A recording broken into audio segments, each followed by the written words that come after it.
සුබ දවසක් සියලුම දෙනාට. අද අපි හදන්න යන්නේ බෙලි ජූස් එක. මේක හදන්න මම මේ අරන් තියෙන ලොකු බෙලි ගෙඩි එකක්.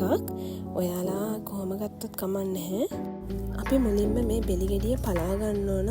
මේ බෙලි පානය දියවැඩියාව, අර්ශස්, මලබද්ධය වගේ ලෙඩ රෝග වලට ස්වභාවික පානයක් විදිහට භාවිතා කරනවා. මලබද්ධය තියෙන කෙනෙක්ට ඉතුණු බෙලි තමයි භාවිතා කරන්නේ. බඩ පුරලට යන කෙනෙක්ට මදක් ගැට සහිත බෙලි තමා අපි මේ ජූස් එක හදන්න ගන්න ඕනේ. මේ පිළිකටු ඔයාලා විසික් කරගන්න එපා. ඒකත් ඔයාලට තම්බලා බොන්න පුළුවන්. ඒ හින්දා ඒකත් අරන් තියාගන්න.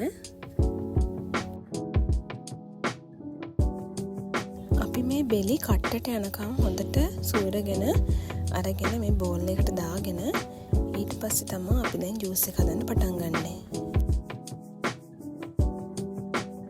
මේ පෙලි ගෙඩියේ තියෙන ජෙල් වගේ කොටස දැම්මහම බඩ වේලන්න පුළුවන්.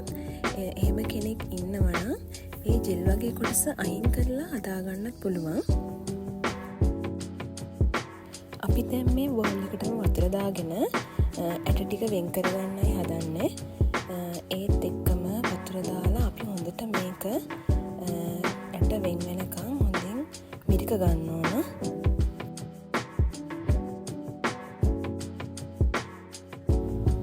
මේ විදිහට ඇට වෙන් වෙනකන් අපි මේක හොඳින් මිරික ගන්න ඕන.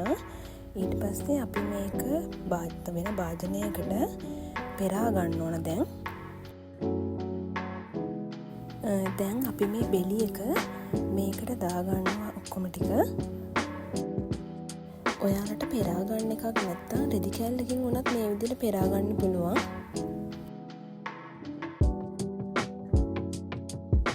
අපි දැන් හැන්දක් ආධාරයෙන් මේක හොඳට පෙරා ගන්න ඕන.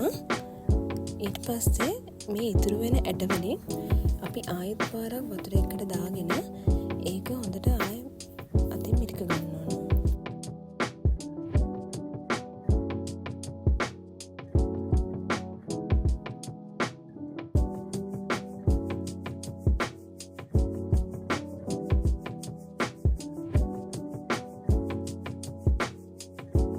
අපි මේ බෙලි එක මේ ගානටවත් ඇට වෙන් වෙන තරමට හොඳට පෙරා ගන්න ඕන.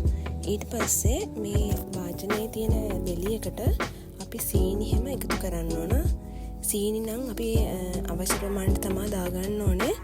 එක එක්කෙනා බොන සීනි ප්‍රමාණයයි බෙලි ගෙඩියේ තියෙන සීනි ප්‍රමාණයත් බලලා තමයි සීනි එකතු කරගන්න ඕනේ. ඒකටම ලුණු ටිකක් එකතු කරගෙන දැන් මේක අපි හදලා ඉවරයි. ඔයාලට කැමති විදිහට ලුණු සීනි ප්‍රමාණය දාගන්න පුළුවන්.